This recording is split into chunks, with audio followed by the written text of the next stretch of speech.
Ladies and gentlemen, Jay, there you go. I said ladies, gentlemen, and Jay, so you have to stop talking now.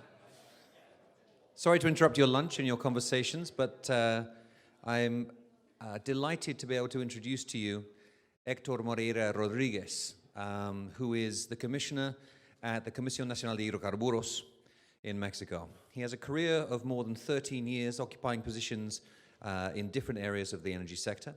He was Assistant Secretary for Energy Planning and Technological Development at CENER, where he was responsible for designing, evaluating, and proposing strategies for the national energy policy.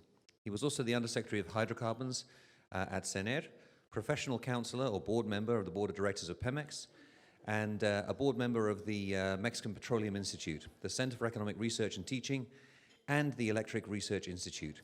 He holds 2 bachelor's degrees, one in chemical sciences and the other in chemical engineering, both from the ITESM. He also holds a PhD from Georgetown University, so welcome back home, Héctor.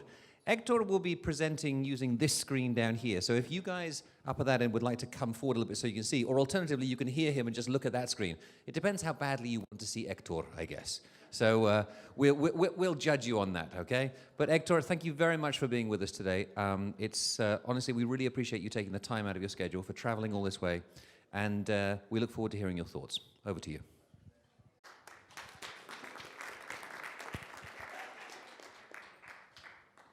Well, I'm sorry, I'm going to be close to this screen.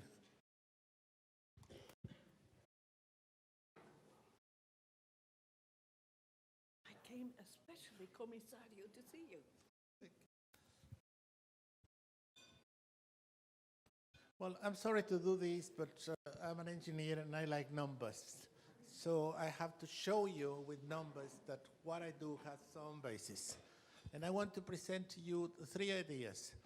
The first one is I want you to have a better understanding of the energy reform, why it was done, and how to judge the reform.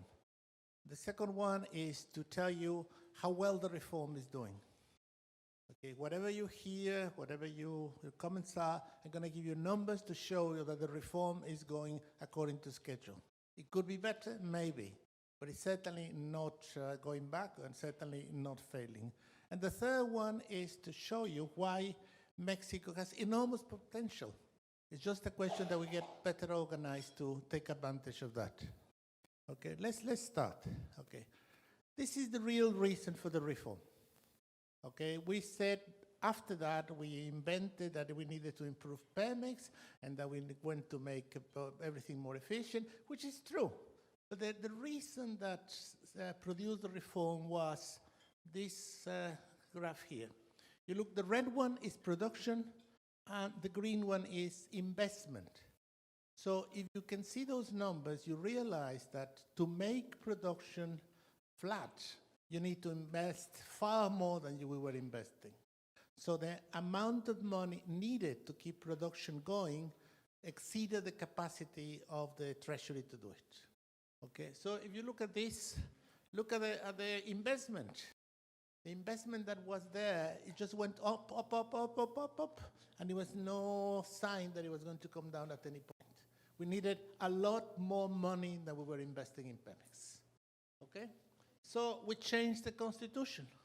And the Constitution led us, well, first of all, to create the state-owned production companies, and then to say that we could give contracts to private people or to the state companies.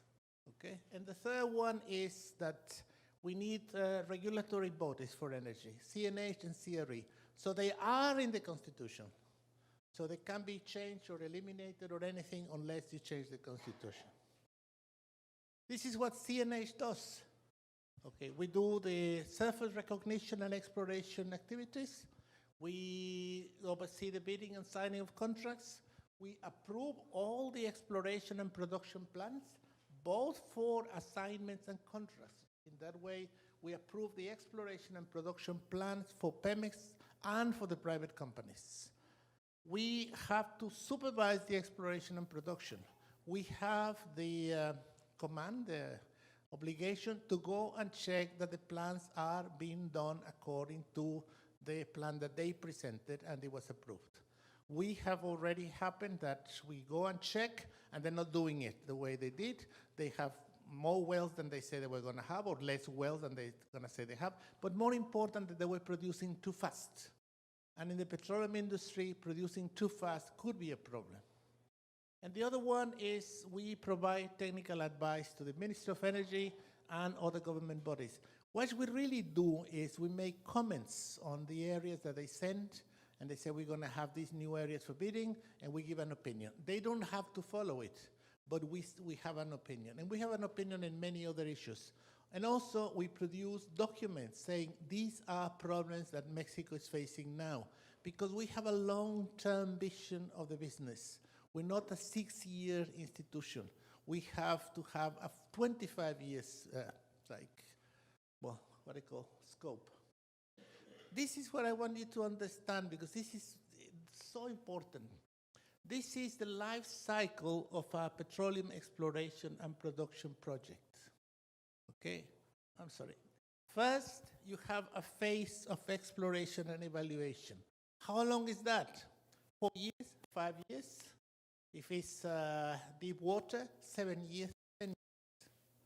So in the exploration and evaluation, you invest money. You don't get one single barrel of oil. You don't get any income. And then you have the area of production. It goes up, and then it starts declining. Okay? And it comes a point when you are getting 10 barrels a day from that well, and then you start considering if you should just simply close it, because it's too expensive for the operation. You can have new exploration. You can reevaluate the information that you have, or you can use enhanced recovery. Okay? So what you have is something like this: 0, 0, 0, production, down, and then a little bump at the end, if you want, if you can. How big is the bump? Well, depends of what you do, and depends of what you have found. Okay. So is this clear? Yes? Okay. This is 40 years. In some cases less, in some cases long. But there is 3 phases: exploration, production, and new exploration and revaluation. Okay? What happened with investment?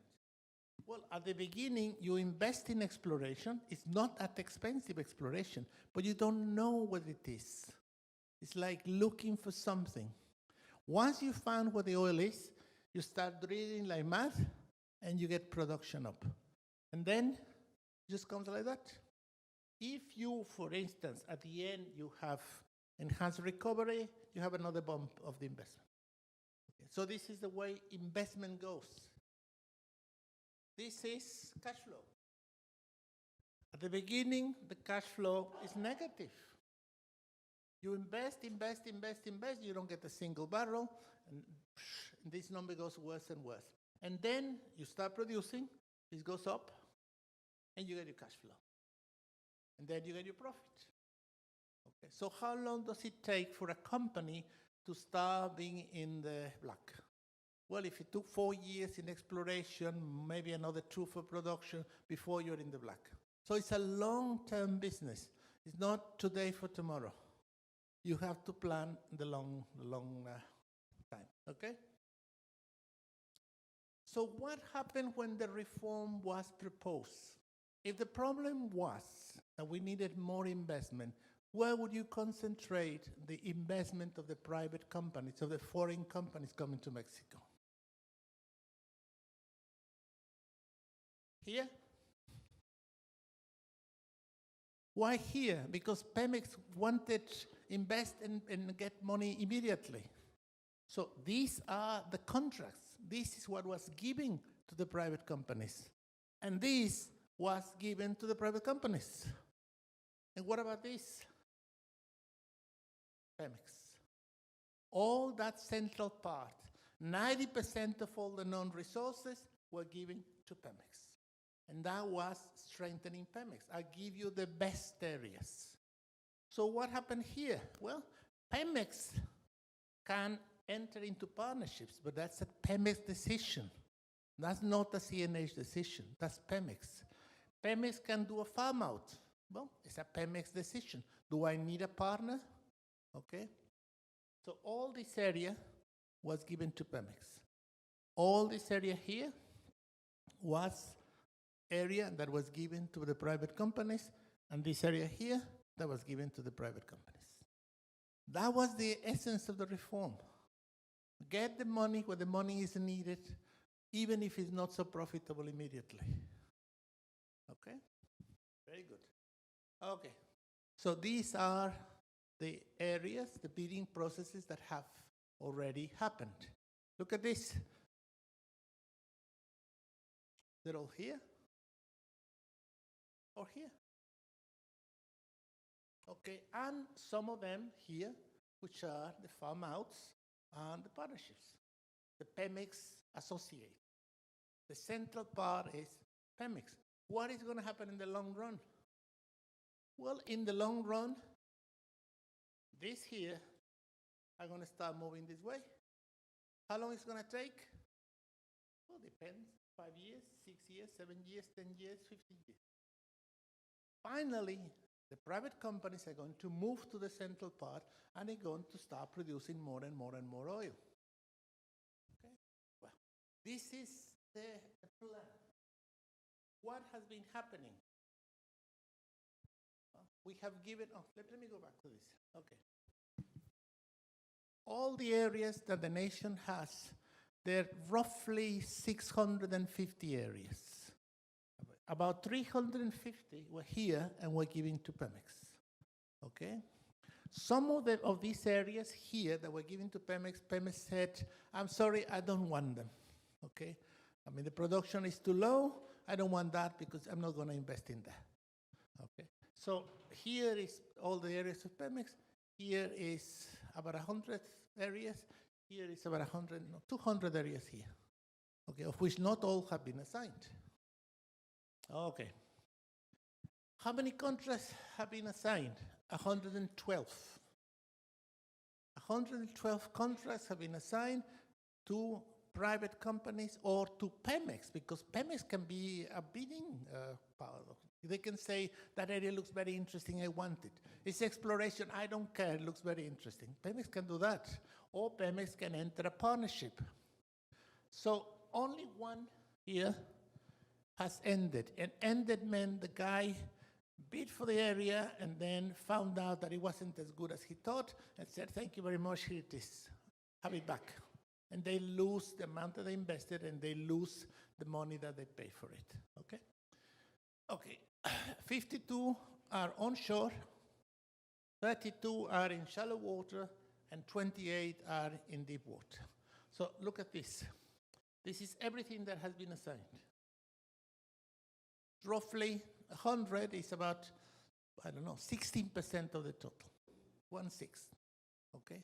Pemex has 350, and then 200 are still to be assigned, not yet. Okay? This is what is expected from all these contracts. Look, this is the production. 4, 8, 17, 98, 138, etc. So in this period here, 2016 to 2019, there's hardly any production from these areas because they were exploring. They were doing evaluation. What is the end? Well, the end is by 2026, they're going to be producing nearly 400,000 barrels of oil per day. Okay? So it's doing very well. Well, but this is the plan. Okay. Now, why do I say the reform has been very successful? Well, this is the first one, which is exploration.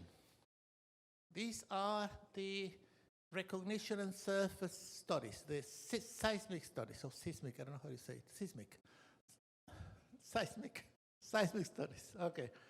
All this has been now being explored. The private companies, these are private companies, have invested $2.75 billion, okay? They have done 52 projects, 21 companies, and they have to pay us a little bit of the money that they charge the companies when they sell the information. So up to now, CNH has received $40 million as its share of the profits, okay? But the important thing is this area here has turned out to be incredibly good, okay? And the exploration that's been done, 16, 17, and 18, is twice as much as the previous 70 years. So there's never been so much exploration in Mexico, okay? And all this information is now available to any private company that wants. Because you can say, I bought whatever. I bought this information here, I think it's wonderful, and you can go and say, I want this area to be bidded in the bidding group next time. Okay, you can, what it's called, nominate an area, okay, which says, I want it. Okay, this is the number of wells that have been done. Look at this. 1 in 2016, 14 in 2017, 20 in 2018, 96 in 2019. So all the exploration plans are now in full bloom. They're now perforating, not only doing seismic exploration, or seismic exploration, okay, but they're now drilling, okay? And some of them, if you look at this, they have gone beyond exploration and now already done development wells, which means to get production. Okay, so they're doing rather well, okay? This is how much has the government got from these companies. We're talking, again, 16, 17, and 18, okay? Okay, this is the money that a company paid to enter the biddings, $860 million. This is the money that a company paid to Pemex if Pemex had some installations in the area. Okay, I admit that you have already spent money. I admit that you already built infrastructure. I'm going to pay you. Okay? These are the taxes. So in these last 3 years, the companies have paid $3 billion to the tax take or government take. Okay? And what do we expect for the next 5 years? Well, this we don't know because we don't know what the bidding is going to be. So all we know is the taxes, which is going to be $16 million. These are the companies that already exist, and they were calculating how much taxes they're going to pay. If for any reason we have new biddings, of course we're going to get more taxes. Okay? This is the money that has been approved. Remember, you present a plan, an exploration plan, or you present a production plan. That plan has activities and budget. This is what's already been approved, okay? This is 11 provisional plans, 28 exploration, 30 evaluation, 20 gun production. This total number is 90. When they finish the task, they would all be here, and we're gonna have 400 plans. So how much money are we talking about? Well, up to now, we have approved $30 billion in investment. So when all this moves on, like in 4 years' time, we're going to get $143 billion approved investment. It's not going to happen one day to the next. It's going to happen during the duration of the contract. Okay?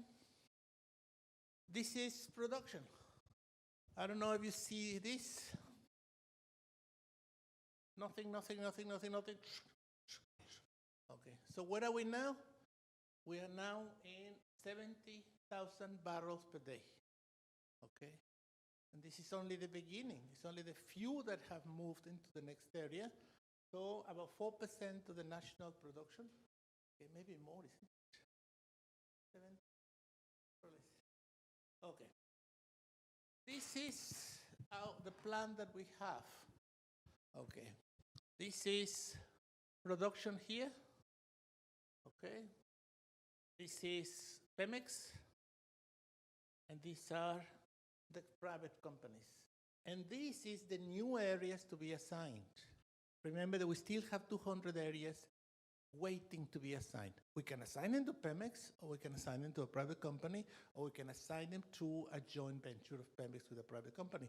But unless we start this assignment, well, we're not going to get to the goal.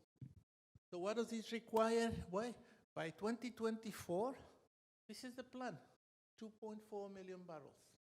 But if you want to keep it, you need to keep on assigning areas, okay?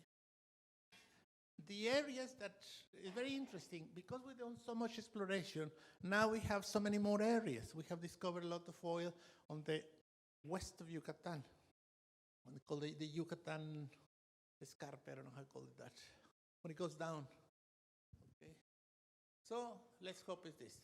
This is natural gas production, something similar. And again, in this case, the private companies are going to become more important. With the contracts that have already been assigned, like by 2032, they're going to be producing 40% of all the gas. They're going to produce really as much gas. 50% of the gas is going to be from private companies according to plan. And as I said, up to now, we've been according to plan. Okay? But this is the most important number, which is this. This is how much money do you require? All these plans, remember I said there was a number there? Well, how much, sorry. I said this is the most important thing, is how much money does the nation require, okay? This is the investment that is going to be required, 15, 22, 21, on average, $24 billion per year. You can see why we couldn't have done it without the energy reform. $24 billion has to be invested every single year from now to 2040. So where are we going to get that money? Well, some of them has to be Pemex. But if you notice, Pemex is coming down. Okay, then you have the private companies already signed, already assigned, and then we have the areas to be assigned. And as I said, this here, well, could be given to Pemex. That's not a decision. That's a, how could I say, a strategy decision from SENER. Okay, so are we going to be able to make the 2.4 million barrels per day by 2024?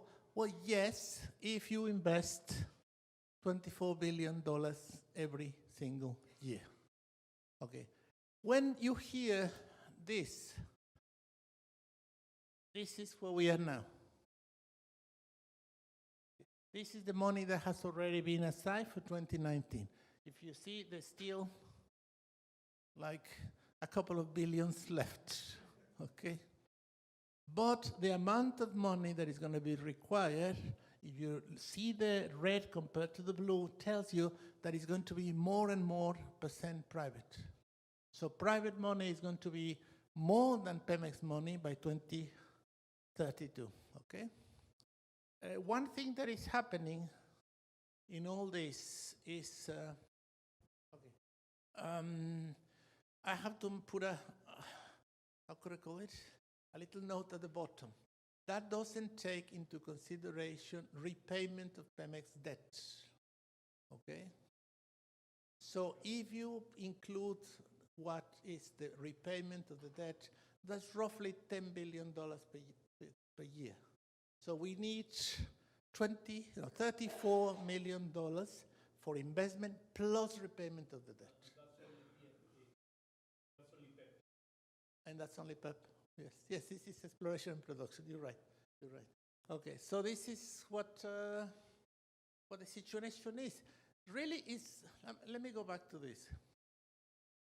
I'm sorry, because I should have told you that, which is this. This has been going very well, but really the pieces of gold have been these ones. When you go to a field that Pemex abandoned in 1965, and Pemex says, I don't want it because it's dry, a lot of companies are discovering that there is more oil than they expected. We have had already 3 or 4 cases of companies that says, well, yes, it's dry, but if you go 500 meters lower down, you're going to find more. Okay, and that's the case of Eni, and that's the case of some other companies who have found a lot more oil than they expected. So these companies here, there's Fleetwood, for instance, one of these, okay, that they found like a lot of oil that they didn't expect, and they already presented a plan to start producing like next year, and they're going to pay $7 billion. So it's turning out that a lot of the Pemex fields were done with the 1950 or 1960 or 1970 technology. When you use new technology for exploration or seismic information, you discover that there is more oil than you expected. So we have two golden nuggets. One of them is reprocess those fields that were considered to be, well, zero, and like deep water. Deep water is turning out to be very good. It's turning to be very promising. So, well, I think, as I said, the reform is doing very well. It's producing money for the state. It's producing money for Pemex. And what exactly are now, what the candidate proposed and what has the president done? He said, we're going to increase the hydrocarbon production from 1.8 to 2.5. Well, he's increased Pemex investment budget to $10.5 billion. Not enough, but certainly not a little either. So he's already here. They have gone now into the areas that they had not explored or produced before. 20 new areas are programmed to start production this year. This is also very important. They have been starting, what I said in the conference, lowering the taxes for Pemex. Okay, you have to lower the taxes for Pemex. I don't think they lowered enough, but they're on the way. All the exploration and product contracts are progressing according to schedule.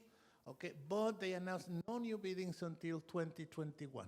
Okay, well, that's the decision that they took. They say they want to check all the contracts, they want to check all the information. I would say, let's hope we can convince them to start earlier.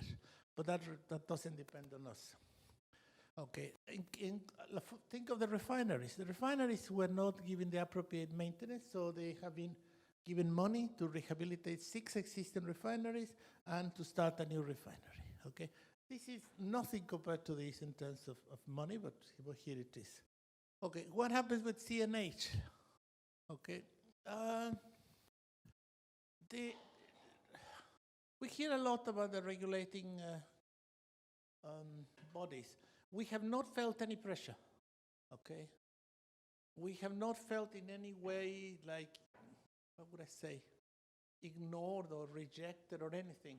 The problem that we have had is, and I have to be open to say, salaries, okay? One of the things this government did is to reduce the cost of the upper levels of government. So they cut salaries in half. So 2 people say, well, I'm sorry, but I have a better offer. Okay, well, that's it. Nothing to be done, okay? They have reviewed all the exploration and production contracts, the pre-existing. They have been reviewed, they haven't accepted. So we are now continuing according to plan. And the other thing is we're still waiting for the Senate to fill the 3 current vacancies that CNH has. Okay, the president has to send 3 names to the Senate has to choose 1, and that one has to get 2/3 of the vote in the Senate. So that's not easy, and it could take, well, I don't know, more time than we think. Because to get 2/3 of all the senators to vote for you is not that easy. Okay. And the other one is we have had meetings with the Pemex and the private companies and said, well, if we have to function faster because we're going to have 90 contracts and then 400 contracts, okay, how do we do this faster? So now we move into a system called that you have 1 person assigned to you, okay? Instead of you submitting your plan, somebody sits with you and says, we have to do this, this, this, this. This is the right papers. No, this is not. Change this, do this, so that nothing is rejected. We analyze, accept or reject, but not because of lacking of information or you didn't present the right study. So we are trying to reduce the times needed to approve a plan to a quarter what it was before. That's a big, big thing, but we have to do it because we don't have enough people to do all that, okay? And now we have another thing that we have to do this year is A lot of the plans have been approved, so now we have to check that they're doing it right. And that implies somebody going there to check. We already found several people that are not doing right, and you have to stop it, okay? Because you can cause more damage than it's worth it. So I don't know if I made clear what the reform was and convince you that the reform is doing very well, okay? And also, like, we find that resources that Mexico has are far more than we expected. So we have the, how could I say, opportunity. Now we have to have the system that brings investment into the country. Okay, if we have twice as much research as we thought we had, well, where's the money? So we have to bring, again, private companies, private investment, foreign investment, etc. One of the things we're very proud of is that it's now 25 Mexican oil companies. Okay, in Monterrey, I'm from Monterrey, there's 3 oil companies already. They're not that big, but they will be big eventually. So you're creating a new sector of private companies or a new sector of companies that are partners with Pemex in such and such an area. Okay, and also another thing that we're finding, and again this is good for Pemex, is now we have more information on how to do better the wells, what is the technology that is more efficient, etc. And that is given to every company. Your area is very similar to her area, so why don't you see what he's doing or she's doing? So it's really working very well. I don't know if you have any questions. I think I'm done.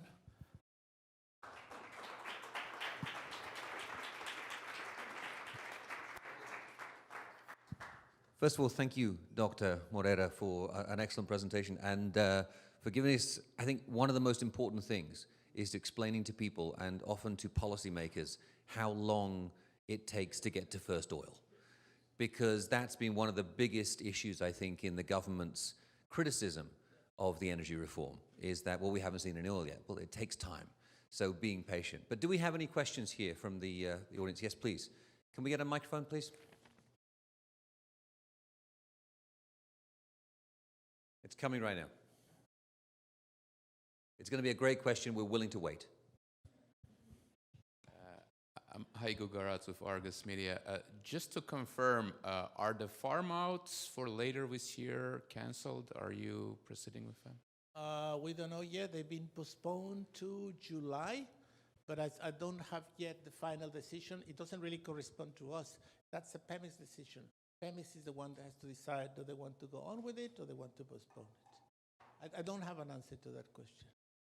Okay. I think you should ask. Okay.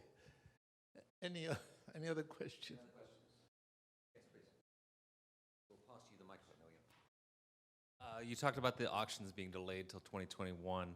How does that impact the production goals of this administration? Well, if you go back to this,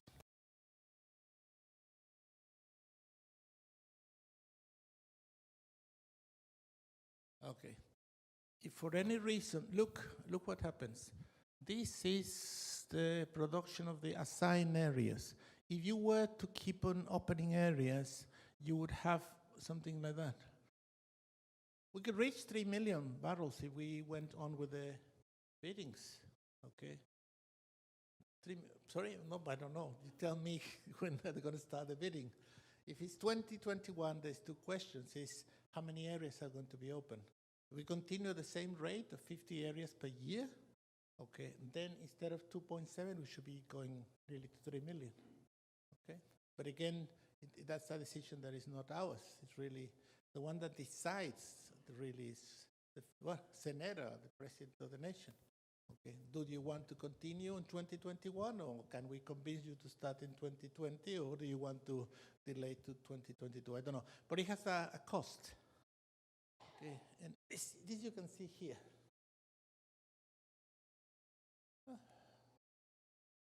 Oh, sorry, this one. Okay. This here is money paid in the first 3 years. And this is the transfers to Pemex. And this is taxes. So we're talking about $3 billion, okay? So divide that by 3, it's $1 billion. So every year that you don't have the bidding is going to cost you $1 billion. Okay, that's more or less rough number. Okay.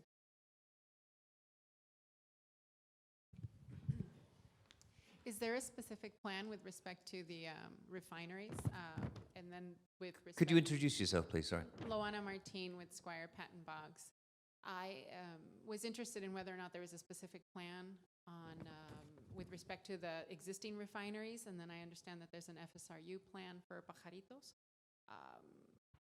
Those specifically, and then with respect to Cadereyta and the refineries that were halfway built but not at capacity.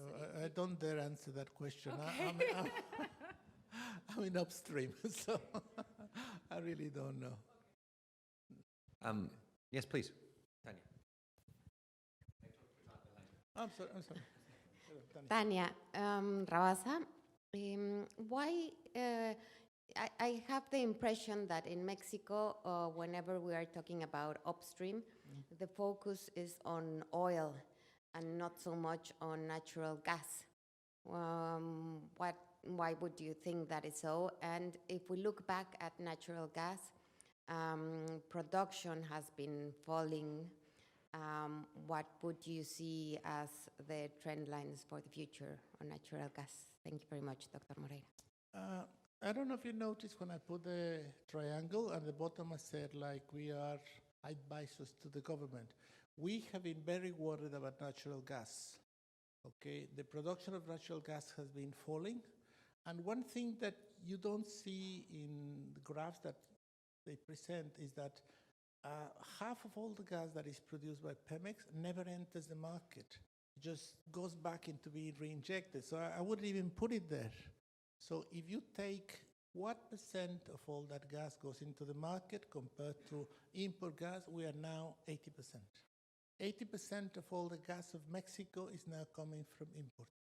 Because you shouldn't count the gas that you get out and then reinject immediately. So it's okay, you can put it as production, but it's not really production, in my opinion. Okay, so we're now in 80%. Okay, so we are worried. And we are worried because it's more complicated than it seems. We are the nation that has largest dependent of any other nation in the world. I mean, Japan has no gas, okay, but they have a rule that no more than 25% from any source. So they buy from Australia and Qatar and New Guinea, etc., so that no nation is more than 25%. We are 90-something% dependent on the US. I don't think that's healthy. Also, if you look at the maps, they presented a map of the connections. Okay, 60% of all the gas that enters the nation enters in a 60-kilometer span of the river. Just imagine that we have a hurricane that hits Brownsville, okay? And of course, just goes up the Rio Bravo Valley. And then for security reasons, they close the pipelines. What are you gonna do with suddenly have the electricity gone? I mean, it is national security. We cannot depend so much in one source, and we cannot depend so much in, well, it's really no more than 4 pipelines, and they all come in one after the other. Okay, they go from Laredo to Reynosa. That's it. I think it's really national security. Also, it's not so patriotic. It's simply, okay, imagine this scenario. Okay, there is a problem in, what do you like, Ukraine, okay? And Russia starts not sending gas through Ukraine.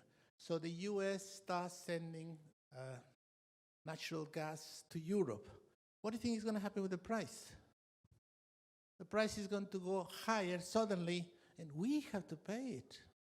So it goes beyond being patriotic. It's a question of, again, national security. We have to have all the sources of gas. And somebody said it in the previous conference, Mexico is one of the largest gas nations in the world. Okay, we have a lot of gas. So we have to find ways to produce more gas. And that's something that Senachi does. Wait a second.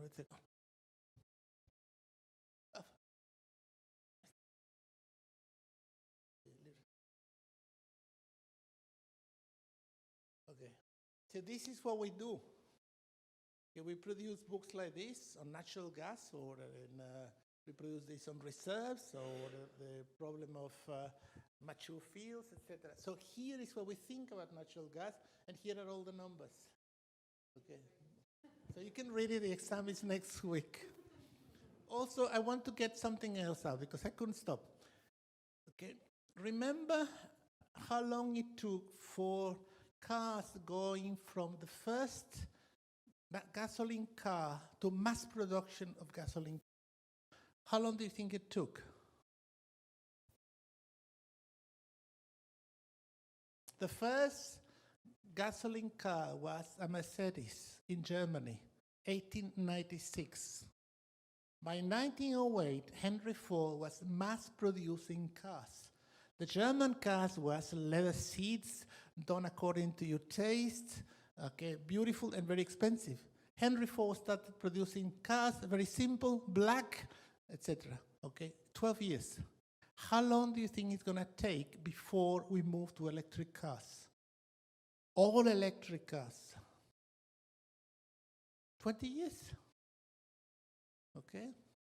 10 years? Nobody knows. But it's of that order. Because what's the limitation of the electric cars? The capacity of the battery. And the capacities of batteries is increasing something like 15% per year. So how long is it going to take before a small battery is all you need for the whole day, or to go to Mexico City driving? That is coming. And what is going to happen when all the cars are electric? The amount of electricity that Mexico has to produce is twice as much as electricity as we're producing now. And how does that translate into? Natural gas. So to prepare for the future, we need to have more gas. And that's what all the policies for gas have to come. So we have to be talking about it, pressuring the government, pressuring Sener to say, what are you going to do about producing more gas in this country when we have the 6th largest deposits of the world? Okay? I mean, the first gas field is 23 kilometers from Monterrey. Imagine Monterrey having Mexican natural gas at 23 kilometers. In the cost of electricity, the cost of gas. So gas is our, how do you call it? Well, the bellwether that we have to do in CNH. We have to do something about gas. You're totally right, Tania. I'm glad you was. Okay, I'm sorry. I got carried away. Hector, thank you very, very much. I'm intrigued by one of the things that you said in particular, which is you talked about these golden nuggets of enhanced recovery, basically, and of deep water. Very quick question for you. Enhanced recovery that has started, the projects which Pemex had abandoned, and private companies, how much are they producing now, and how much do you think they will produce? No, not yet. They will produce quite a lot. They will produce, I would say, in 2-3 years' time, they'll be producing 100,000 barrels. 100,000 barrels. But okay, again, they know that there is oil there that they didn't expect. Yes. But that's different from starting drilling, because Absolutely. you have to. But this provides a useful bonus for the government. Yes, it will be. It'll be a nice little bump. It will be a nice little bump. And this be already, I can't remember, I think 4 discoveries of that size. Okay. Okay, some of them might fizzle and it's not as good as they thought, or they don't have the money, or it's going to take longer. But there are golden nuggets. Interesting. Ladies and gentlemen, please join me in thanking Dr. Hector Morel. Right now, we're going to find our way back over to the auditorium to continue with the program. So if you can make your way as quickly as possible, and then we will restart the program. Thank you.